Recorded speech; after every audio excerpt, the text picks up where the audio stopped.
following 10 tips are intended to help you find, create, and deliver content, and they're based on frequently asked questions to TLT.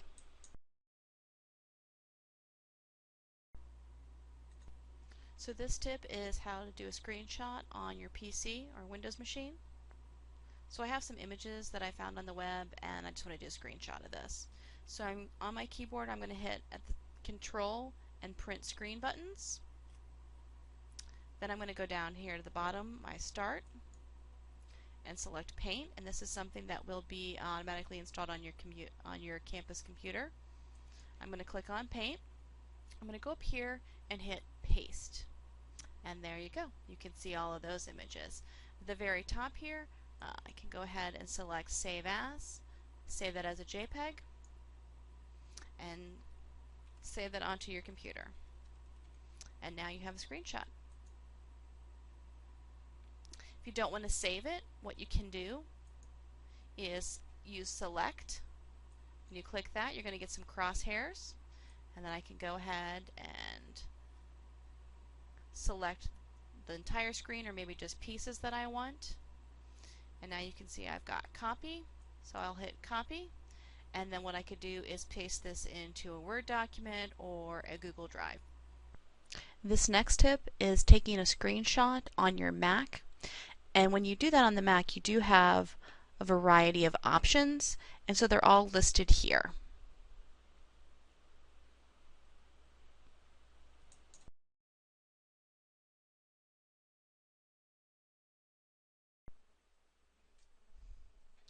So this is a quick and easy way for you to find images that you can use, for example, in a presentation, that you don't have to worry about infringing on copyright. So here I'll type in what I'm looking for.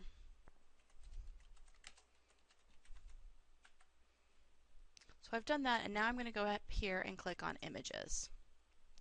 And so now you can see all the results of Mickey Mouse images. But just to be sure, if I want to use one of these images in a presentation, I don't want to break any copyright. So I want to know which images I can use. So I'm going to go over here to my gear on the right-hand side, Options. I'm going to scroll down, and we're going to select Advanced Search. So when you do that, you can see now Mickey Mouse is what I had searched for, but if you scroll down, you'll see this area called Usage Rights. So I'm going to use this drop-down and select one of these options. For example, free to use, share, or modify. So I know that if I do this search under this criteria, that any images that come up are ones that I can use. I'll go ahead and click Advanced Search. And now you can see those results from a Mickey Mouse search for images has changed. So I can be sure any of these images that I'd like to put in my presentation are going to be safe to use, and I don't have to worry about copyright infringement. And you can also see up here now that I'm seeing labeled for non-commercial reuse with modification. I can select this drop down and make some different options here. This tip is for your iPad, and this is how to create shortcuts to websites that you often visit. So starting on your home screen, you're going to want to open up your browser. That is going to be Safari. And go ahead and type in or go to a website, the website that you want to bookmark or create the shortcut for. So in this example, I've gone to cofc.edu. And what you'll do then is to the left of the URL box, you're going to see an icon that's a box with an arrow on it, and you're going to want to tap on that. When you do, you're going to have some options, and what you'll want to select is down at the very bottom where it says Add to Home Screen. This is what you're going to want to tap on. So now that you've done that, you're going to see a box that pops up that says Add to Home, and you can see that it gives you the URL, but it also says the College of Charleston, and you can actually tap on that for whatever reason if you would like to change what that reads or how that reads. So once I tapped on that, it brought up my keyboard, and I can make any changes or rename it. So I've changed it to just CFC, and now what you'll do is tap on Add. When you do that, you can now see that on my home screen of the iPad, I have created a shortcut to the CFC website. So now when I tap on that, it will take me directly to cfc.edu.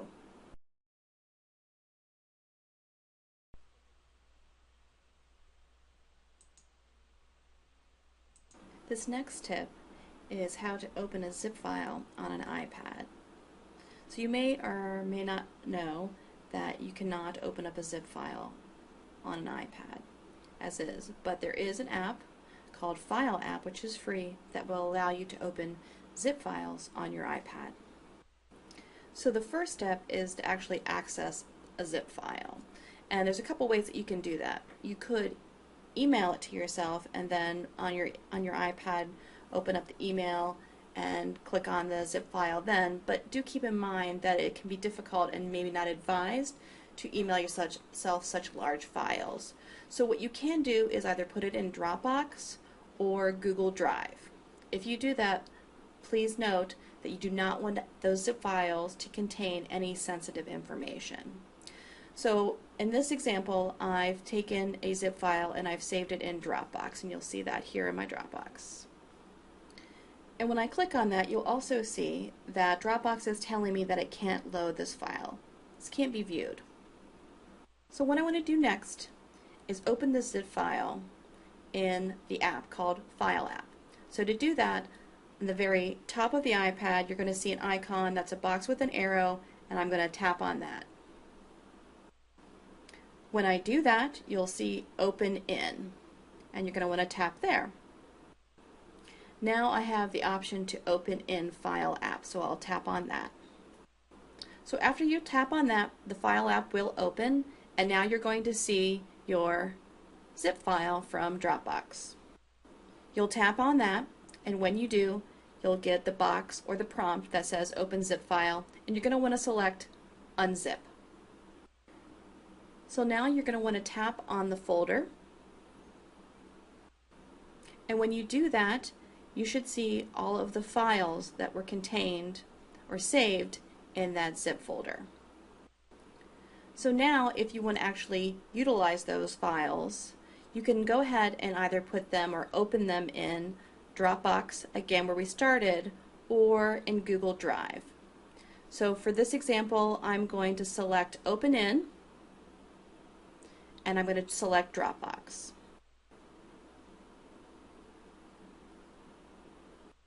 So once I've done that, then the Dropbox app will open, and now my file that I selected is going to now be in Dropbox. So here you can see all the files in my Dropbox. Here's what we started with the zip file, taken it into the File app, opened it, and sent it back into Dropbox, where it's now a docx, and I can utilize or use this document now.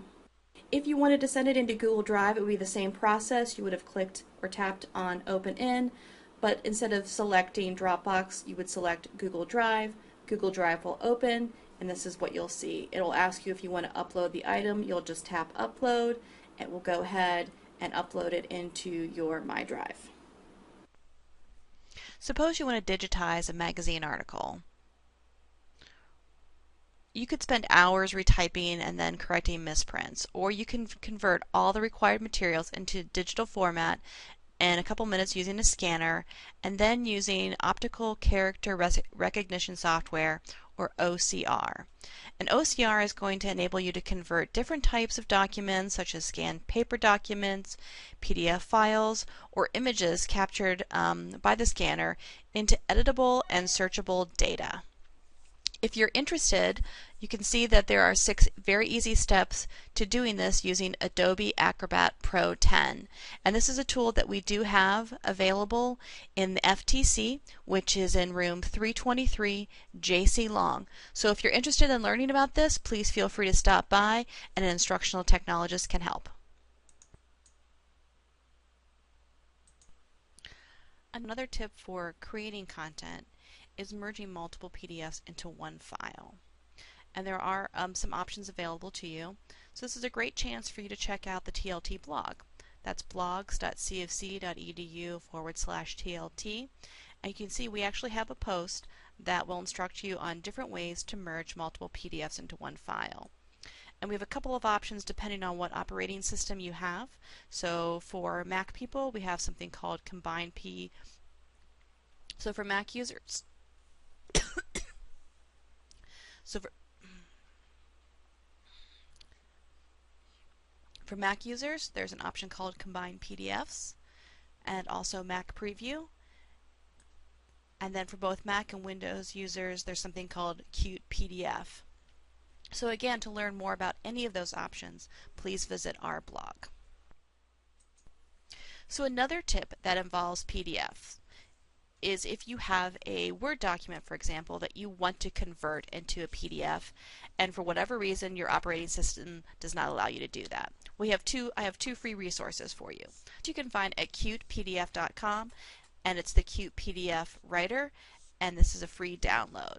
But just do keep in mind that if you're going to utilize a third-party tool like this, that you do not want to convert any documents that may contain sensitive information. For example, student grades or any kind of identifiers like social security numbers. So the next option is Zamzar, and that's at zamzar.com. So again, the same thing goes for this. Because this is a third-party tool, if you decide to convert anything, you do not want to use any kind of documents that contain sensitive information. So I'm going to go onto my desktop and find a Word document that doesn't contain any sensitive information, and I'll find that. So you can see that the file that I've selected is showing up down here.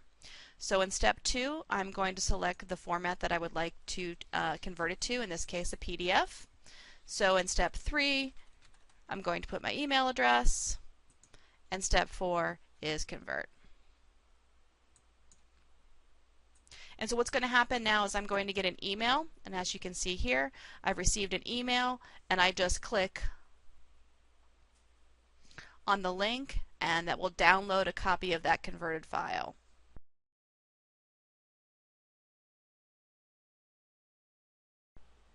This next tip is for delivering content. So in a classroom, you have access to a U drive, otherwise known as Wharfside. So you could be working on your computer in your office, creating a presentation, having some documents that you then want to display in the classroom. So you can take those documents or that presentation and save it on Wharfside, and then when you log into the classroom computer, you'll be able to access that information and show your presentation. So here are the instructions for accessing your U drive using a Windows machine, which is most likely the machine that you're going to find in a classroom. And here are some instructions on how to access that U drive or Wharfside on a Mac. So this next tip for delivering content also takes place in the classroom. So some of the newer classrooms that you'll see have a Wolf Vision document camera and a smartboard. And in order for you to present onto the projection screen or the smartboard what you've placed on the document camera, and to be able to then write or annotate over that, you're going to need to activate the Wolf Vision software. And to do that, once you've logged into the computer classroom, you're going to see this Wolf Vision link. You'll double click on that. The V-link, Wolf Vision, will pop up. Click No. Click Finish. Click Yes. Click on the document camera icon.